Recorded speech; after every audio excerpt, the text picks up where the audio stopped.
เลเลเลเลเลเลเลเลเลเปอออก็เปอเกิดต่อก็เปอออที่เปอเกิดต่อที่เปอออเดเปอเกิดต่อเลเปอออยาเปอเกิดต่อกวีเราอยู่กับป่าเรารักษาป่าเราดื่มน้ำเรารักษาน้ำเรากินเขียดเราดูแลผาเรากินปลารักษาลำห้วยเล่นเล่นเล่เล่เล่เล่เล่เล่เล่เล่เล่เล่เล่เล่เล่เลเลเลเลเลเลเลเลเลเลเลเลเลเลเล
Thank you once again to Hear and Found for that very wonderful performance. For next stop, we will now be having our regional demo day showcasing segment. To give us an opening message, please welcome Daisuke Takatsuki. That's Takatsuki of CVC Capital Partners. Daisuke, go ahead. Hello, my name is Daisuke Takatsuki, a principal at CVC Capital Partners. I'm honored to share this video message to address viewpoints of an ecosystem partner to support Youth Co-Lab initiatives. CVC is one of the largest global private equity funds in the world, with assets under management of 120 billion. We actively invest in good businesses with an aim to make good companies great through our financial and non-financial support. We've also been active in supporting philanthropic activities through CVC Foundation and have accelerated our efforts in the face of COVID-19 pandemic. In such circumstances, we've been honored to collaborate with UNDP in supporting Youth Co-Lab initiatives starting back in 2019. Our collaborations are two.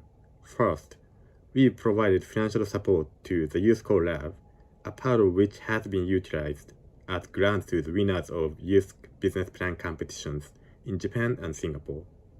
Second, we engage with youth entrepreneurs through mentorship program, where our experienced professionals provide advice to the youth entrepreneurs, as we do for our portfolio companies.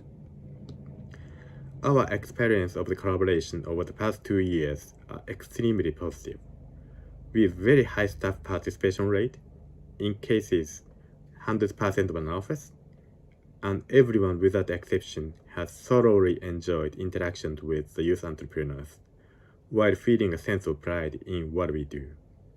I certainly hope that this is mutually shared excitement with the youth entrepreneurs who have participated in our mentorship program. I believe that the fundamental role of an ecosystem partner is to connect.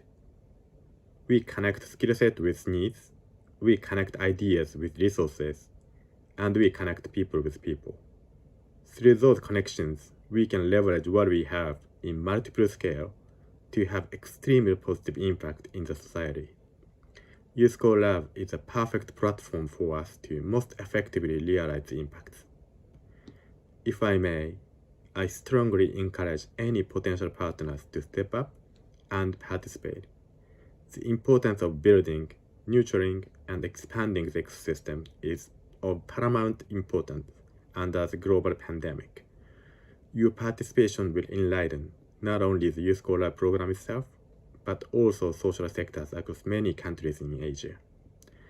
I'm looking forward to having active dialogue during the session today. Thank you, and please enjoy the sessions. Suke, for that message. Now let's move on to the regional demo day showcasing on climate action. To introduce this session, I will hand it over to Mr. Savinda Ratanunga, the Regional Youth Project Manager from UNDP. Savi, go ahead, please.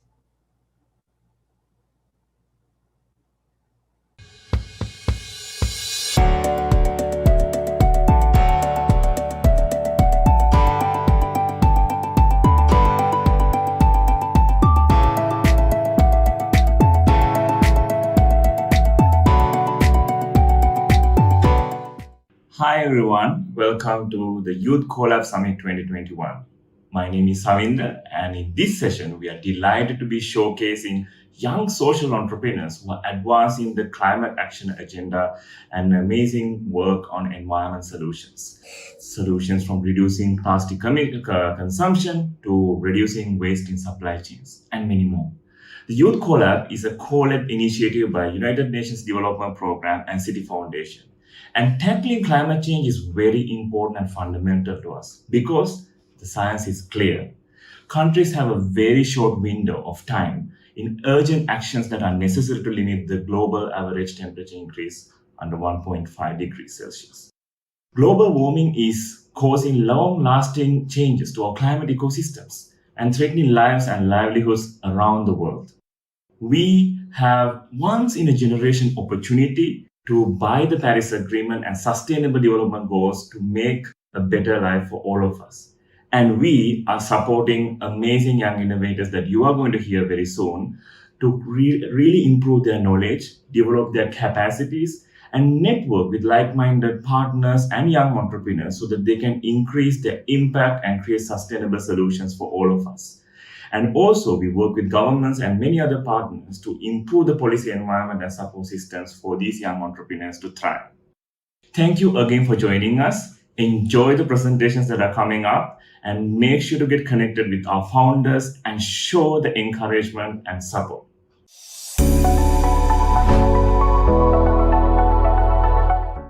So, have you ever wondered what happens to the untouched, unsold food at closing time at restaurants, bakeries, and grocery stores? How about the weird or ugly looking fruit and vegetables from farms? Unfortunately, it all goes to waste and it gets thrown away. My name is Lin Huang, and I'm co-founder and CEO of Timecodes. The fact is that 1/3 of all the food produced in this world goes to waste. We don't touch it, we don't eat it. And the value of this wasted food is over $2.5 trillion every single year. Indonesia is the 4th largest country in the world and number 2 when it comes to food waste. There's enough good food wasted to feed over 70 million people every single day. And the value of this food that gets thrown away is over $10 billion a year. Now, a lot of this comes from restaurants, bakeries, and grocery stores who made too much food and they couldn't sell it all at the end of the day, and they're forced to throw it away. But also at farms, 30 to 40% of every single agricultural harvest also gets wasted or thrown away just because it looks weird or it's ugly looking, even though there's nothing wrong with it and it's still perfectly good to eat. All of this is perfectly good food that can be sold on our app and be brought back into the market. We created a B2B2C mobile app to solve the problem of unsold food for any food business. So whether you're a restaurant, grocery store, bakery, or even a farm or food manufacturer, we help you get more revenue and more customers. And at the same time, we help you reduce your food waste and your food waste costs. For our app users, just like people like you get 50% off delicious same-day food. What we do is we help the local farmers in Indonesia sell their ugly or weird-looking food and vegetables directly to our more than 3,000 restaurant and hotel partners. And in turn, our partners make their menu items with this. And if there's any unsold food at the end of the day, they can upload it right to our app and sell it directly to our B2C users. And everything along this chain is highly discounted, so it's a huge win-win for everybody involved. We're the first mobile app to offer interconnected B2B and B2C solutions for food waste. And we recently just released a new feature where all of our restaurant and hotel partners can manage the ordering of all their fruit and vegetables directly on the app from us. But as an added bonus, not only will they be able to manage the ordering of supplies from us, we'll also give them the ability to manage the ordering of all their supplies across any of their suppliers. So whether they're suppliers of seafood or packaging suppliers or sauce suppliers, there'll be no more messy and multiple WhatsApp groups or text messages, phone calls, or emails, no more missing invoices or not knowing what the previous pricing is. We're replacing all of that headache with one screen on our app, and all of our partners will be able to save time and money. We're currently pilot testing this right now with our big restaurant and hotel partners. So for our business models, anything purchased from the farms from our restaurant partners, we put between 20 to 40% margin on. And anything purchased from restaurants on the B2C side, we keep 15% of every purchase. We're getting ready to pilot test with Indonesia's largest grocery store chain, Alfamidi, and the second largest convenience store chain, Alfamart. We also just signed a strategic investment MOU with one of the largest spring bottled water manufacturers and distributors in central Indonesia. They're called Pelangi. This will give us access to their entire sales and distribution channels, which could potentially lead to over 22,000 new B2B partners. This would obviously help us scale very quickly. We're also part of several government startup portfolios, which will give us access to B2G projects. We're able to get off to a really quick start with partnerships because of the strong network of contacts that my co-founder has in Indonesia. So we just launched this past August, and our revenue has grown pretty quickly because of our B2B business, which now accounts for over 95% of our revenue. Our monthly revenue went from $1,500 in August to over $40,000 this past month. And our customer base continues to grow. Our average B2B orders per week per customer, as well as our average B2B order value, are all continue to grow pretty quickly, which is why we are now focusing more on our B2B side. I'm a Korean American with over 13 years of experience at all levels of the global food industry as an entrepreneur in food processing, manufacturing, import, export, distribution. And I also exclusively imported an American restaurant franchise called the Halal Guys to South Korea. My co-founder Faraz is from Indonesia, lived in Korea for 7 years where we met and co-founded Timecodes, and he went back to Indonesia earlier last year to kick off our operations on our pilot test over there. And it's because of his really strong network, we got off to a fast start in Indonesia. We currently have a team of 23 people. We're getting ready to close our seed round of $450,000, of which 325 is soft committed from VCs and notable angel investors. We're maxed out operationally and we cannot meet all the demand that we have. So much of these funds will go to the immediate hiring of new team members, which will help support our growth, which should get us to at least $1.5 million of revenue within a year. Now we're getting ready to make really good profits, but we're also making profit for a cause. So I hope everyone can join us in our profitable and impactful journey. Thank you.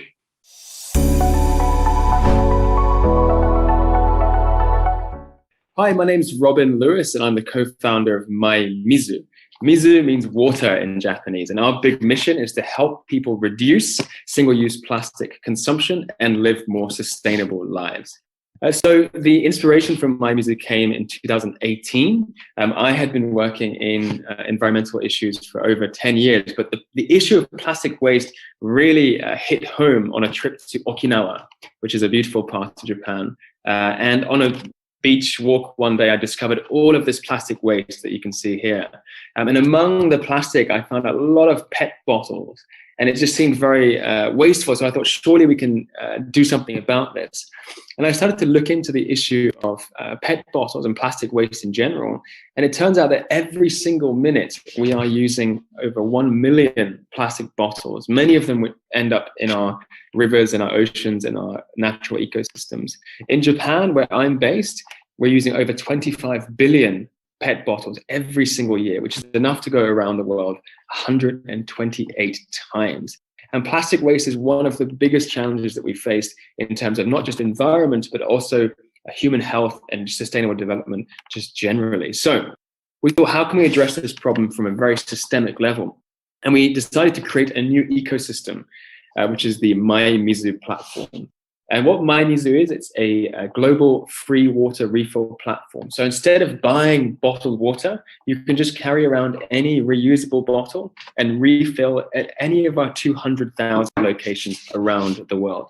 This includes both public places like water fountains and train stations and so on, but also we have this network of 1,000 businesses around Japan and around the world where you can walk in, you can refill your water bottle, and you can leave. It's that simple. So we're replacing the entire need for bottled water. Not only are we doing that, but we're helping to track the individual impacts of each person. So every time you refill, you're helping to reduce single-use plastic consumption. You're also reducing your CO2 emissions, and you're saving money, and you're being healthy by drinking water. So we track all of these activities so we can visualize the impact. But our bigger goal is not just to reduce plastic bottles, it's actually to really draw people into the conversation using plastic bottles as a first step. So as part of our wider mandate, we do a lot of seminars, talks, and education initiatives. And we've done over 200 of these things in the past year and a half since we've launched. And we also do lots of collaborative events, ideathons, hackathons with schools and universities and many different organizations as well. So we're really combining technology and community to make this systemic change around plastic waste and sustainability. So how far have we come so far? We have gained over 75,000 users across some 45 countries, and we've tracked at least over 100,000 PET bottles reduced just in the past 20 months or so. We've been very fortunate to win several major awards like the Minister of Environment Award here in Japan, as well as some other social business and social innovation related awards. And luckily, we've been featured in over 1,000 different media across 20 countries. And that helps us to elevate our message even further. So people always ask me at this point, this sounds great, but how do you sustain yourself financially? The first thing is we have something called the MyMizu Challenge, which is a paid version of MyMizu for companies, schools, universities to help them track their plastic footprint reduction. So we create teams within an organization, and they all battle with each other to reduce plastic bottles. And we can see the leaderboard and who's in front. And so it creates a fun competition to reduce PET bottle consumption. In the past year, we did this with a major company here in Japan, and we saved over 34,000 plastic bottles, which is about 2 Mount Fujis for those of you who like Japan. We have also collaborated with major brands such as Audi, which is one of our strategic partners, as well as renewable energy companies and other fantastic companies as well. And we work with local governments. So recently we've signed memorandums of understanding with a number of different local governments to help them reduce their plastic footprint. And finally, we create My Mizu bottles. These are our own products that we sell both online and in our retail partners around Japan. And every time a bit of that revenue from the bottle production comes to our river and beach clean activities as well. So we make sure to fund our beach cleans via the sales of our bottles and so on. We have a very diverse team of over now 40 people who are involved in different aspects, with about 8 different nationalities. And we're very fortunate to have these amazing brand ambassadors who, including Paralympic athletes and these remarkable people who help us to elevate our message to many, many more people. Going forward, we're going to scale up our partnerships with schools, universities, and companies. So if there's anyone out there who'd like to work with us in some capacity, please do get in touch. We'd love to figure out a way that we can work together to reduce plastic waste and make a more sustainable world. So thank you very much, and I look forward to hearing from you.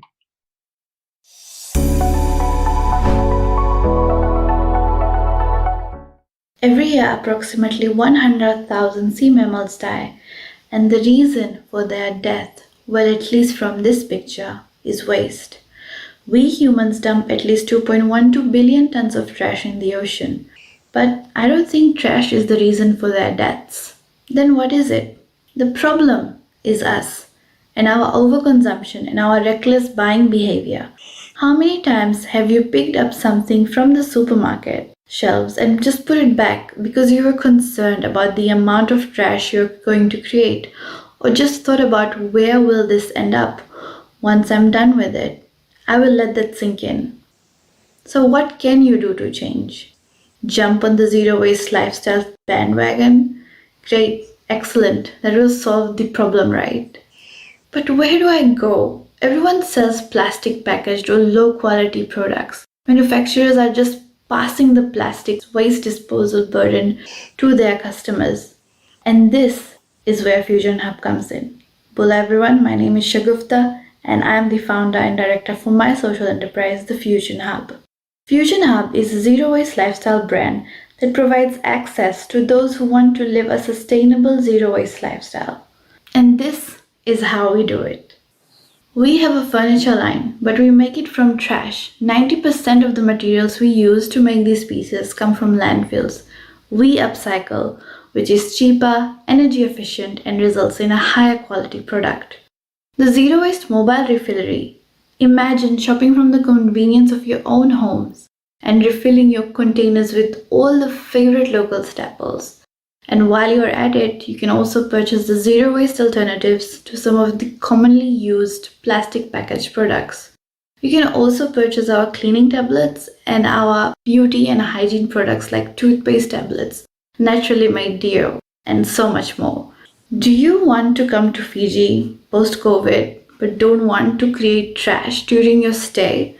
Then you can come over to our Zero Waste Airbnb, where you will get a starter pack and you get to live in a space that has everything made from waste. Wondering who makes our products? The amazing women and young girls that I get to call my team belong to remote island communities where they do not have access to income-generating opportunities. The Fusion Hub bridges this gap by providing a 2-week waste-to-worth capacity-building program where women and young girls learn about product development, and they either choose to work with us or we help them set up a cooperative or their own businesses. Our impact till date.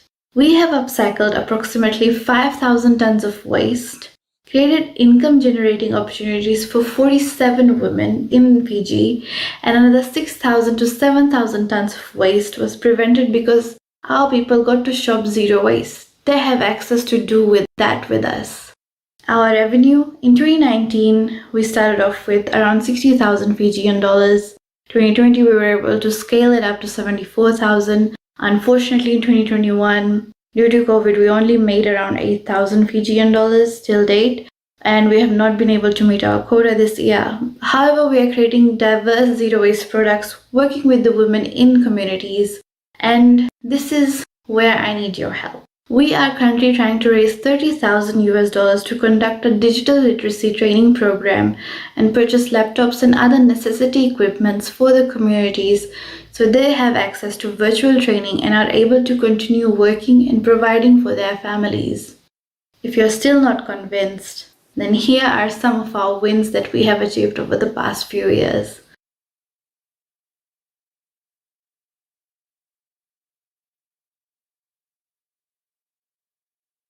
Let's think outside the trash together and make this world a cleaner and safer place to be. Vinaka.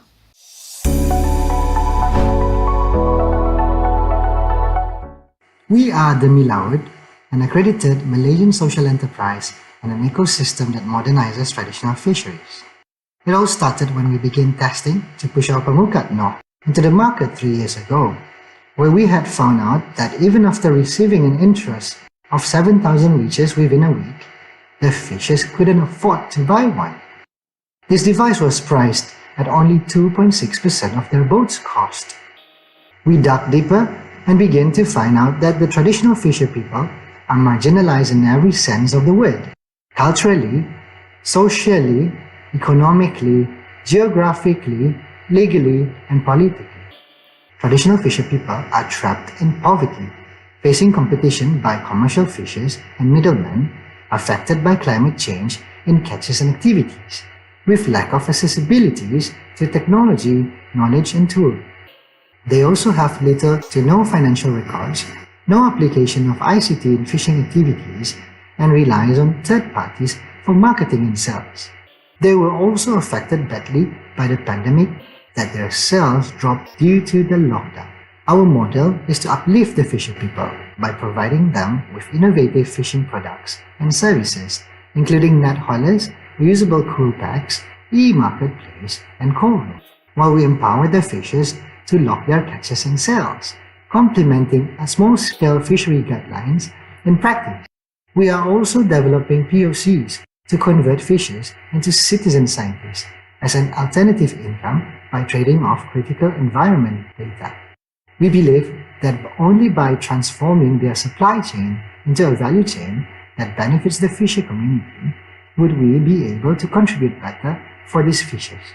By providing education, resource management methods, technology, and a transparent market, could we only consider SSF to be a reliable contributor to our food security and also for the better of our seas. There are 130,000 fishers in Malaysia alone, and more across the region, where here the unreported catches reach an amount of up to $300 million per annum, equivalent to the amount of subsidies and allowances the government are giving back to the fisher people annually. We have identified Aruna from Indonesia and Abalobi from South Africa as our comparable transactions, where Aruna had recently raised $5.5 million, while Abalobi is now partnering up with Catalyst Fund, BBC and Rockefeller Foundation. Currently, we sustain our business by crowdfunding, although we now have opportunities to procure for the government under PPIS scheme and also considering profit sharing after successfully developing bankable and equitable fishers. Up to date, we are finalizing with a bank to use their Zakat funds for fishers to acquire assets or products from us, partnering up with an ice pack manufacturer for a nationwide transformation of fishing, and also finalizing our R&D grants worth up to 7 million to build IoT system and local sensors to capture data on fishers' boats while being offshore. We have also partnered with a fintech solution company and research universities to apply their products into our work.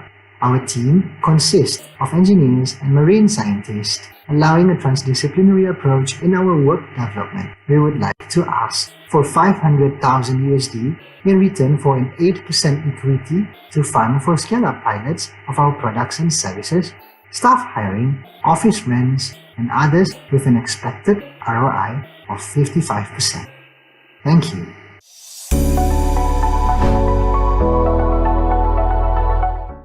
Hello, my name is Uthirawat, founder of Dreamland. Dreamland is upcycling organic waste through raising earthworm to vermicompost, which is the best nutrient of your soil. And I would like to introduce shortly about myself.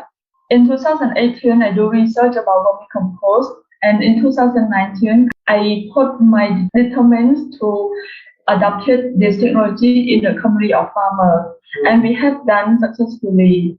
Shortly about how the journey goes, you can find Earth in my name, and luckily that I found earthworm in the tallest mountain in Cambodia, which drive me into deeply in this project. First of all, I have met Mr. Lee, who is a smallholder farmer. He really doing the rice field, rice farm, and also raising cow. And the vermicompost is really new thing for him because he is my Muslim people and he don't know about earthworm.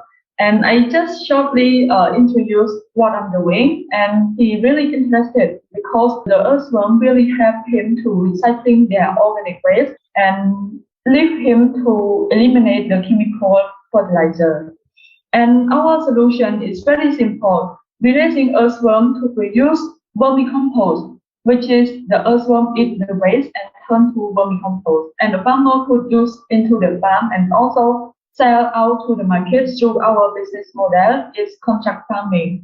And the process, of course, we provide the training and also capital to invest in farmer.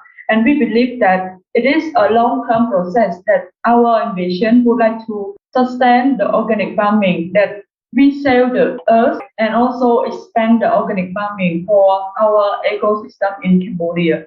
And of course, farmers get benefit on our mission. They get 50% of our revenue because they spend a lot of effort into earthworm farming and also really keep in touch with Junlin closely. That means that we don't give up on each other. And our business model, we sell vermicompost to the potential market that understand our mission. And also additionally, we provide the educational training service to our potential clients such as NGO and educational institute. And our value of our product, we are doing the work to increase diversity in soil and of course soil enrichment process. And we encourage farmers to practice organic farming because our product can increase 40% of production. And we are doing to empower women and as well as community of farmers. Because first of all, why I mentioned about women in community work is really encouragement to be active in the farming even more. And we believe in sustainable development because we use our own resource and produce a new product that give value even more to the community. And our product is affordable if we compare to the chemical. And our sale price, we sell vermicompost $350 per ton, and earthworm we sell $10 per kilo. Our customer right now, we focus on urban farmers and organic farmers. Across the Cambodia, we reach 360 customers across 7 provinces. On average, we produce 5 tons of vermicompost per month. And we also did contract to make sure that our product is sold out to the right customer, especially organic farmers. And last but not least, I would like to promise that our mission would like to bring innovative and technology to adopt a community of farmers. And we would like to empower farmers to be assessed with entrepreneur mindset. And also, of course, youth is the element to urge and encourage ecosystem that go even further. Our milestone, we would like to address that in 2021 is the hard time of COVID-19, but our mission and our project is the proof that we need to sustainable in exactly local community and to ensure the food security across the country and across the world. Because COVID-19 have taught us a lot about life and make sure sustainable is work in the right place. Thank you so much for your attention. And so far, we got successfully engaging with the international and local ecosystem startup in Cambodia, such as Vitally and Khmer Enterprise. Thank you so much.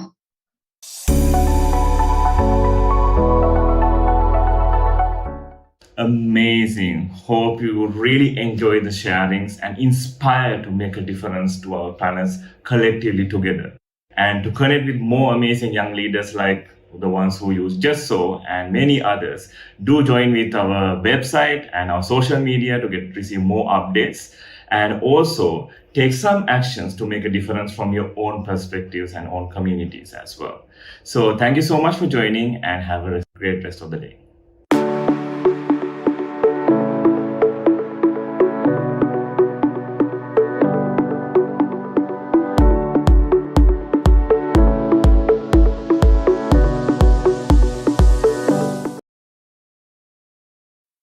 To Savvy and of course to our speakers on the Climate Action Regional Demo Days showcasing.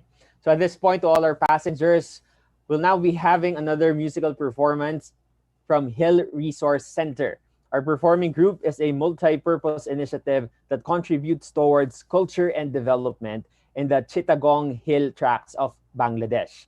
Founded by Chandra Tripura, one of their speakers in this morning's session on embracing diversity and inclusive startups, let me pass it to her once more to introduce the organization and the upcoming musical performance. Please welcome Hill Resource Center.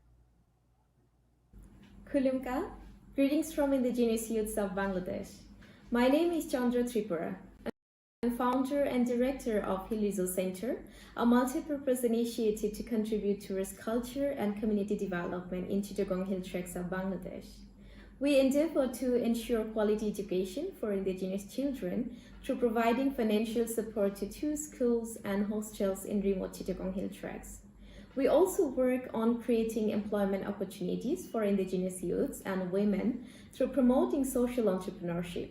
As a part of this program, recently we have established an online Indigenous Youth Entrepreneurs Cafe, a platform for indigenous entrepreneurs to share their ideas and provide capacity building trainings to them. Apart from this, Hill Resource Center aims to promote indigenous people's diverse culture, livelihoods, and inspiring struggle stories through performing arts. Chetunai Amin Larma is a joint dream project of Hill Resource Center and Bangladesh Indigenous Cultural Forum to pay homage to the great leader Manobendra Narayan Larma, the pioneer of national awakening of Jumma indigenous peoples. He was born at Marum, a small, beautiful village located in Changi Valley. Surrounded by green hills, streams, and creeks, Marum was as scenic as a painting in the canvas. Then, one day in 1962, everything including crop fields, homesteads, large forests, trees, and gardens were submerged due to Kaptai hydroelectric dam. Hundreds of thousands of peoples lost their homesteads. 54,000 acres of arable land went under newly created Kaptai Lake forever. Hundreds of species of birds and animals lost their habitats. The widespread devastation caused by the hydroelectric dam was unprecedented to indigenous peoples. However, one man stood against all the odds and united the young generation and affected peoples to fight the unjust. He was young Manobendra Narayan Larma. He left no stone unturned for his people. Mr. Larma later formed PCJSS, a political movement to establish right to self-determination for indigenous peoples in the Chittagong Hill Tracts.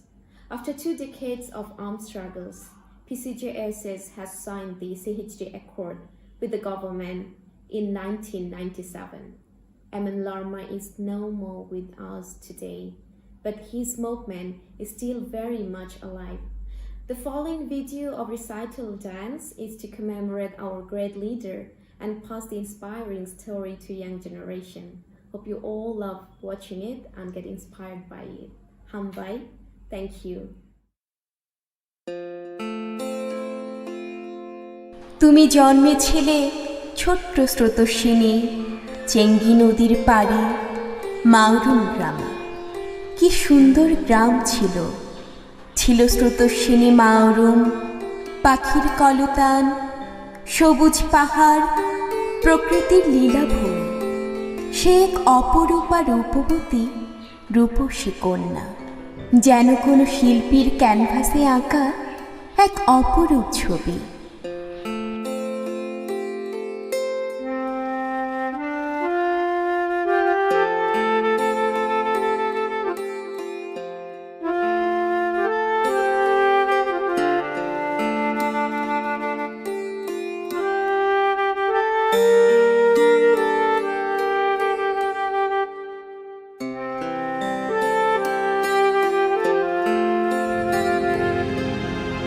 এক সময় কাপ্তাই লেকের পানি এসে ডুবিয়ে দিল অপরূপ মাউরুম গ্রাম।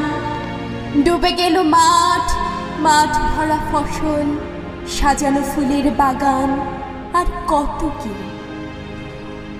তুমি যখন গ্রাম ছেড়ে চলে গেলে, নিয়েছিলে শুধু এক মুঠো মাটি। কি তোমার প্রতিজ্ঞা ছিল জানি না, কি যন্ত্রণা আর বেদনাই না পেয়েছিলে তুমি, তা ঠিক অনুমান করা যায় না। দেশের রাজা সামন্ত প্রভু সবাই শাসকের চাবুকের ভয়ে মেনেছিল হার। হার মাননি তুমি, একাই দাঁড়ালে দ্রোহে।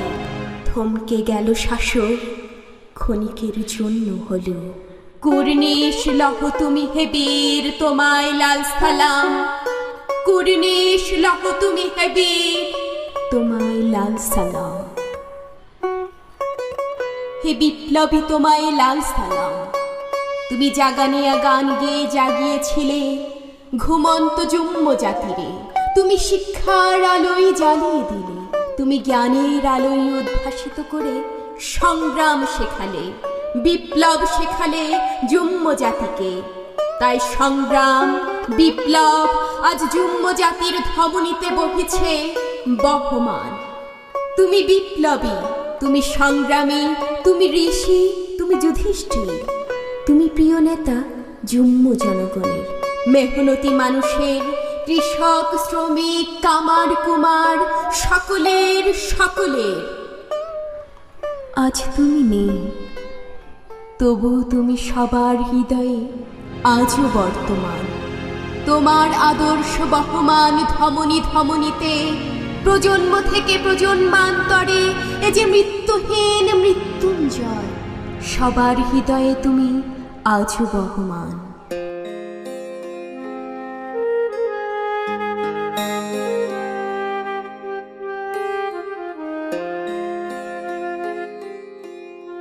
যে পথ দেখিয়ে গেছে আমাদের প্রিয় নেতা আমিন লারমা, সেই পথ দিয়ে চলছি আমরা, চলব অনন্তকাল।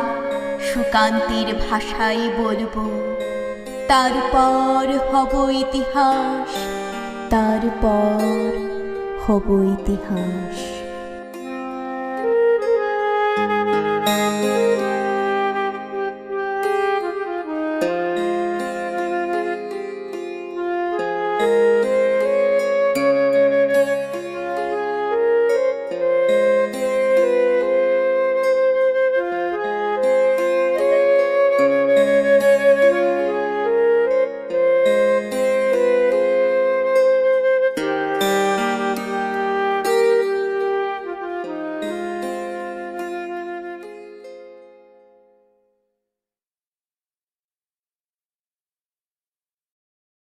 Right, we hope you all enjoyed the performance from Hill Resource Center.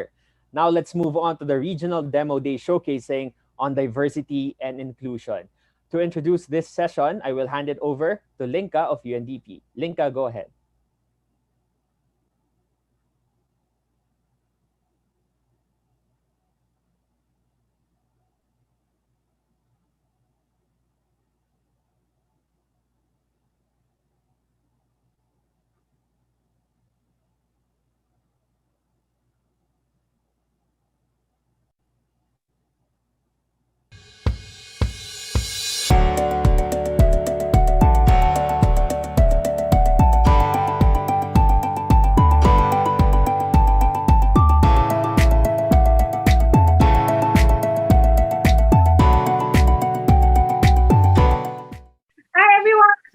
Welcome to Youth Collab Summit 2021. I'm so delighted to welcome you all. My name is Linka, and in this session, we're going to showcase some of our amazing young social entrepreneurs who are committed to leave no one behind, from digitally training and matching jobs for youth in rural areas to empowering students from all backgrounds with a brighter future and more healthy and inclusive world around the world.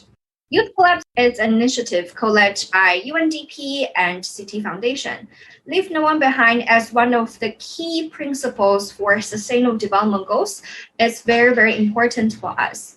And we've been supporting young social entrepreneurs from different communities, especially marginalized communities, through our national activities and regional activities to really support them from all walks of life to fight for a more inclusive tomorrow. Thank you so much again for joining us. Enjoy the presentations and make sure to get connected with the founders to share your encouragement and support.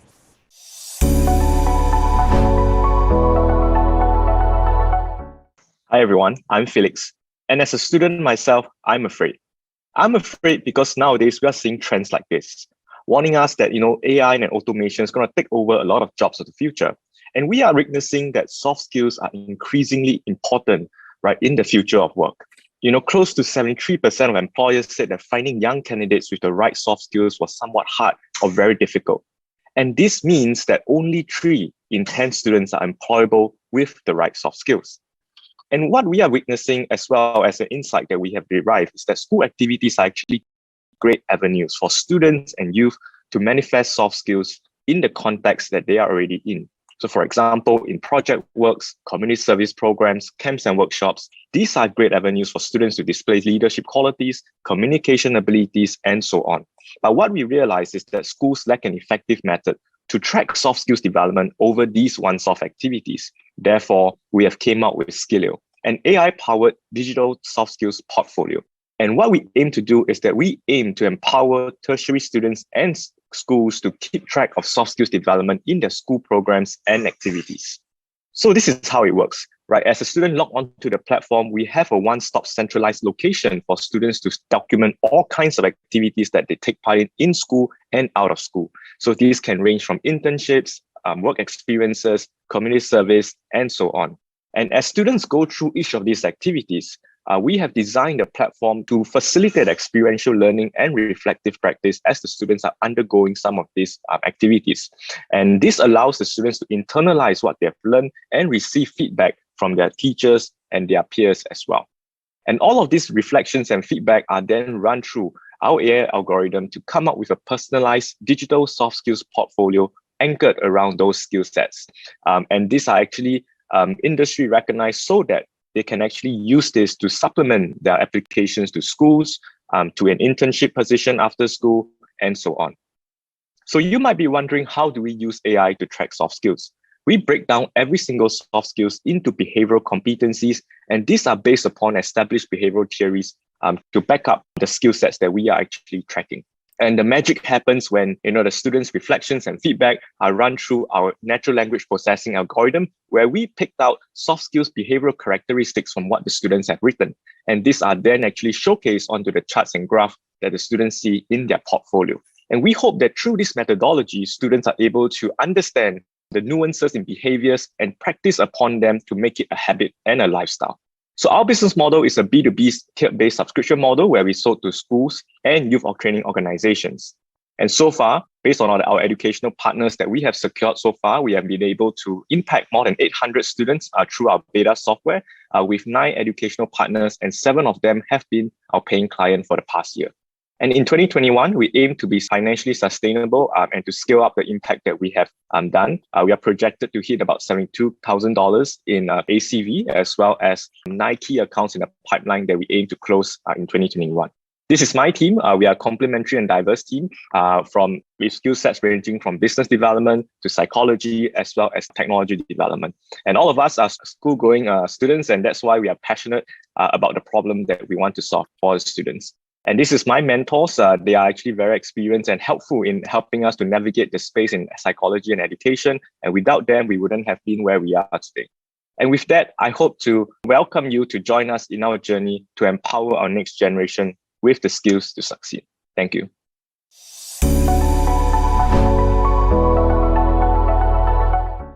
Hello everyone, my name is Bayu from Indonesia. I am the founder and CEO of Commerce. We have a big vision to build a small medium enterprises e-commerce team to be more easier to optimize business on internet. We're starting with the problem that there are a lot of SME, especially in Indonesia. Only 13% of SME in Indonesia of 64 million SME in Indonesia have penetrated to the online. 13% is the number that is still low, the penetration of the e-commerce. In other hand, a lot of many village youth migrate to the city just because the employment factor. In the village, there are no any job opportunity. This is the big factor that 5% increasement urbanization from the village to the city in Indonesia.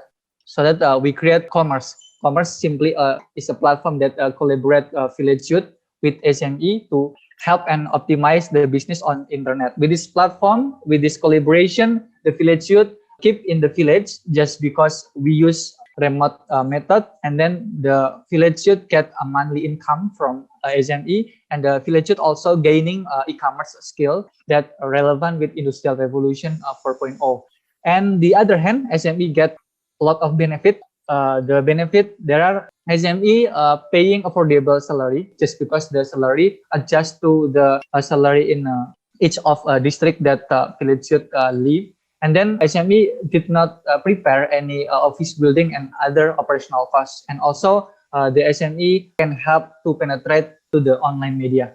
We have 2 mobile apps. The first one is the mobile apps that used by village youth to be hired by SME and do attendance and also input daily performance, so that in other side with SME's mobile apps, the SMEs can monitor the daily performance of the village youth, and every early month SME also can paying the salary through the mobile apps. We gaining revenue from the SME through the monthly admin fee that paid by SME around 300,000 until 500,000 rupiah per month per one village youth that hired by SME. And the job characteristic that we provide to SME, we focus on e-commerce field. And the second one is the job characteristic that involve human optimization to optimize the business on internet. And the third characteristic is the job that have long-term employment, like customer service, online advertising, social media admin, and etc. This is not project-based like to creating website or to creating logo and etc. And our traction and achievement, our monthly revenue is 200 million rupiah, and the total user now we have collaborated with more than 800 SME, and now the active paying user, the SME that actively hiring the village youth is more than 250 SME. And the social impact that we have been create is we have been trained more than 1.3 thousand village youth, and now there are more than 600 village youth that active hire and get monthly income from the SME, and we have 21 empowerment center buildings, and we routinely distribute income 1.3 billion rupiah per month that we deliver to the village youth. And we also have a good satisfaction. There are 1 year period rate of subscription of SME that very love with our services. And with me, Novi Bayu Darmawan, 9 years in e-commerce field, and also our shift that responsible and very expertise in this field will bring the impact, growing together with SME and also creating social impact to the society. Thank you.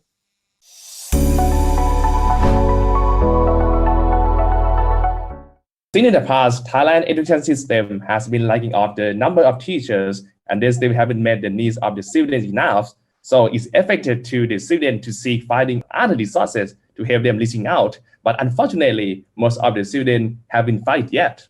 And then when COVID has come, let's think deeply about the gap between the education and the students. How much will this gap wider? And that is the reason why students are hopeless in the way to move on and keep up to study at the end.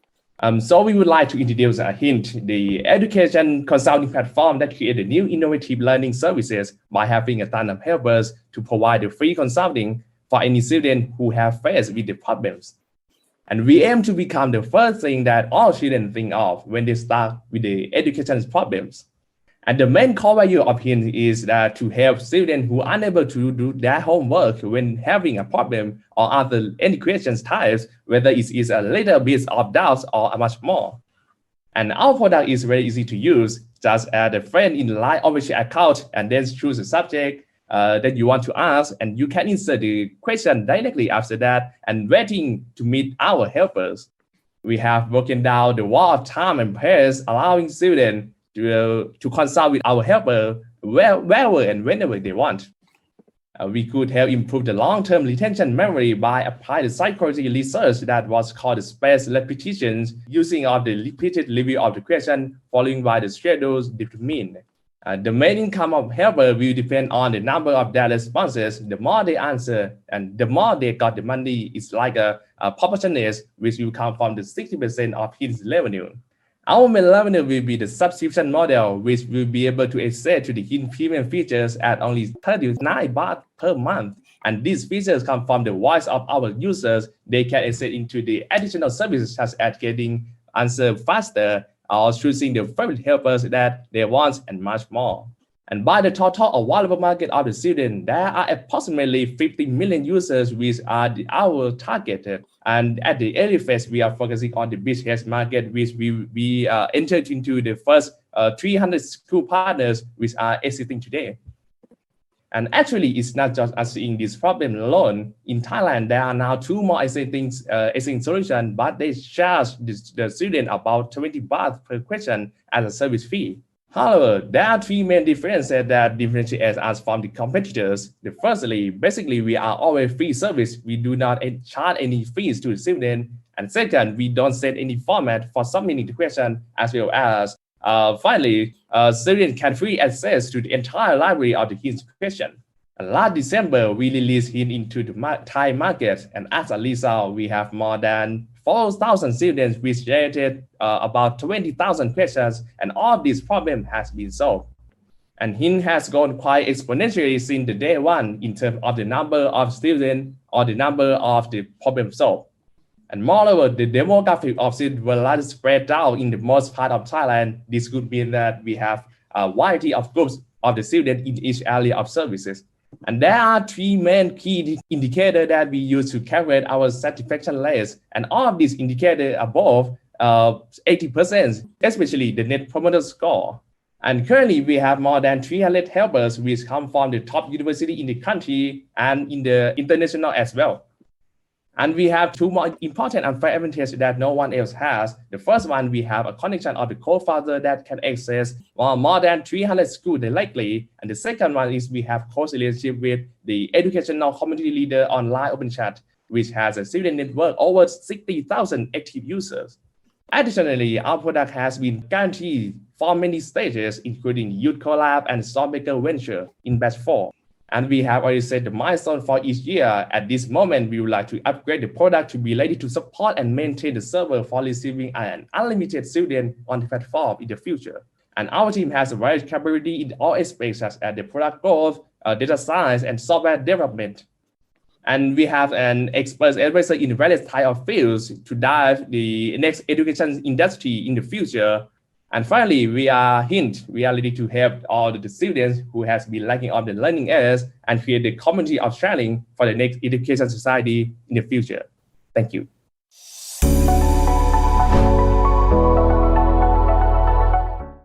Hello everyone, I'm Eddie from Working Product. Working Product is a product design social enterprise in Hong Kong, focusing on silver age product design. We hope to improve the quality of life of the elderly and fulfill the needs of caregiver food technology and design. Nowadays, almost every country in the world is facing an aging population. According to WHO, Asia Pacific is aging much faster than other regions. By 2050, More than 20% of people in Asia aged 60 years old or above. Getting older can bring different health issues, such as disability, mental health, including dementia. By 2050, there will be more than 70 million dementia patients in Asia. 1 of 10 elderly will suffer from dementia. Everyone and society should pay attention to the problem. Dementia will affect people's memory, thinking, behavior, and mobility. The patient will get lost and fall easily. Falls can be even fatal if not rescued timely.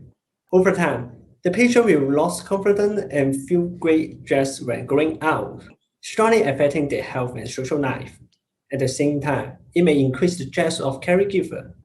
To solve the problem, we decided the world's first attachable smart stick device, Warpener, to provide an alternative for the elderly and caregiver. Warpener has 3 major functions. First, it has a fall detection alarm. When a fall is detected, the alarm will be triggered to alert people nearby. People can give assistance immediately. Second, a notification message and a call will be made to their family mobile within 30 seconds when the fall is detected. Third, with the location checking function, caregiver can check the location information and the movement record of the stick anytime and anywhere to prevent elderly getting lost. Different from the traditional smart tracking device, Warpener has a unique solar charging function. The usage time is up to 3 to 4 weeks, which is 2 to 3 times higher than other smart devices. It can greatly improve the reliability of the device. Last but not least, Warpener has a unique attachable design. It can be attached to the stick. This means almost 90% of the traditional walking stick can become a smart walking stick.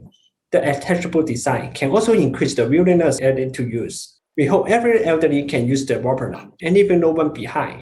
By using the Warpener, we hope to encourage the elderly and dementia patients to do more outdoor activities because it is proven that outdoor activities can help their mental and physical health. Also, it can reduce the risk of injury and ease the stress of caregiver.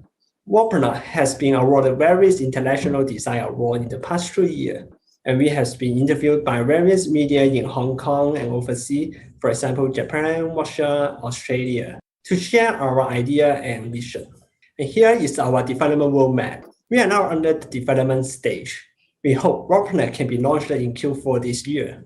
We will distribute the Warpener to various clinics, nursing home, rehabilitation center in Hong Kong and overseas. We believe 5,000 pieces of Warpener can be sold in the first year. And last, I would like to introduce my team member, Vinci, Vincent, Tiffany, and I come from various backgrounds, from marketing, e-commerce, elderly care, and product design with more than 18 years experience. We have strong confidence that Warpener can be obtained a great market success and create strong social value for our society. Thank you.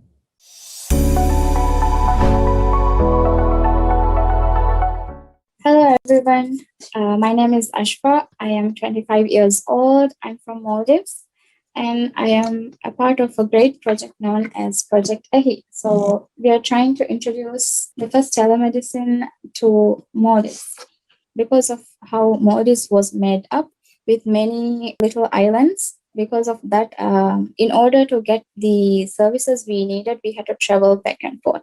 And one major problem was most of the tertiary hospitals and the trained specialized physicians, they were residing in the capital city, Malé. So for people who are living in islands, they had to travel back and forth to actually get healthcare services that they needed from specialized physicians. So with that in mind, we came up with the idea of introducing telemedicine to Maldives.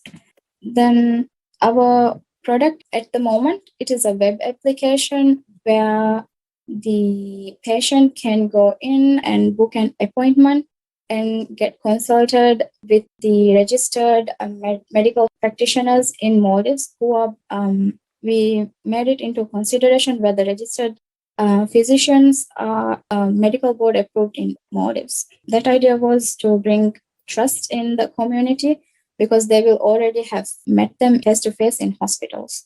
So that was one consideration we took. Then in our platform, we can provide e-prescriptions, e-lab requisitions, and dual language, which was very important for us because Most of our chronic health patients, they are between the age of 30 to 50, and they are more comfortable speaking Divehi language. So we wanted to incorporate that as well.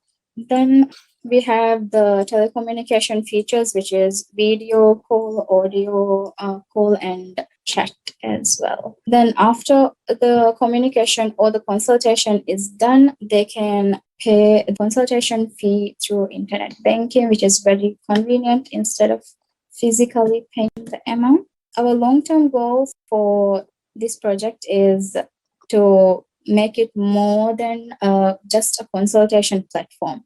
We want to introduce virtual stroke rehabilitation services and virtual speech and language therapy, virtual occupational therapy, and if we are lucky enough, we can integrate a sign language translator as well. And our mission statement became, in summary, to provide reliable telemedicine while breaking the geographical barrier and making our services economically feasible. Some of the milestones are, we created the first privatized telemedicine policy in Maldives.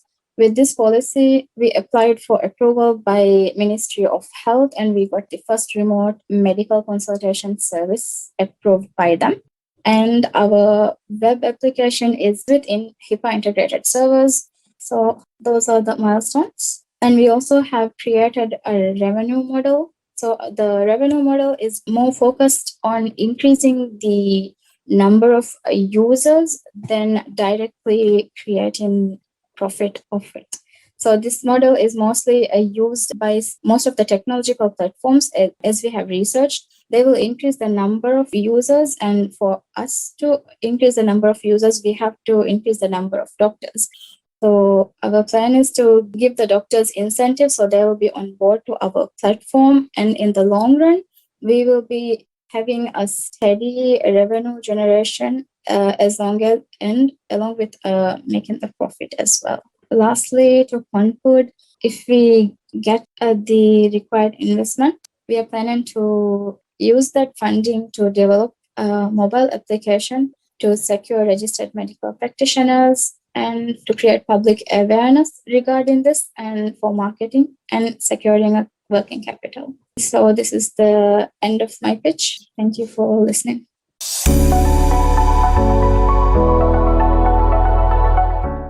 Wonderful. Hope you have enjoyed the sharing and be inspired to leave no one behind together. Thank you again for joining us. Be sure to stay tuned at the Youth Collab website for all the news and updates from our community. We wish you a great day ahead. Thank you.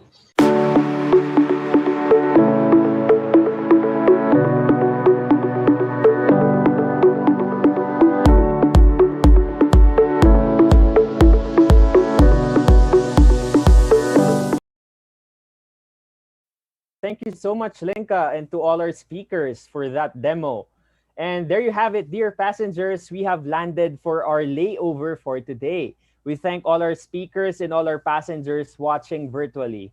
Our next destination tomorrow will be filled with meaningful sessions that will focus on women in entrepreneurship, a hot seat discussion, a research presentation, and another set of our demo day presentations, and of course, our closing ceremony. And we hope that all of you will continue to journey with us for our next flight. That's day 2, June 4, tomorrow, for our main summit. Boarding will begin on time. We will take off at exactly 10 a.m. Bangkok time, GMT +7. We do hope that while we are on our layover, please post your day 1 experience and thoughts online. Do not forget to use our official hashtag #YouthCollab. On behalf of the Youth Collab team, I am Jules Giang. Thank you and see you all tomorrow.